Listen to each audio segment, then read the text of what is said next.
Nakisang Basilan Provincial Government sa 7th founding anniversary ng Bangsamoro Autonomous Region in Muslim Mindanao at buong pagmamalaking itinampok ang Yakan Heritage, isang buhay na simbolo ng kultura at kasaysayan ng lalawigan.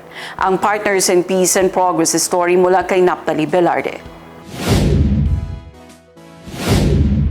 Sa booth display exhibition na ginanap sa OCM Grounds, Bangsamoro Government Center, itinayo ang Basilan booth na hango sa Luma Yakan, isang tradisyonal na Yakan house na sumasalamin sa mayamang tradisyon at pamana ng komunidad. Sa loob ng booth, agad mararamdaman ang diwa ng kulturang Yakan.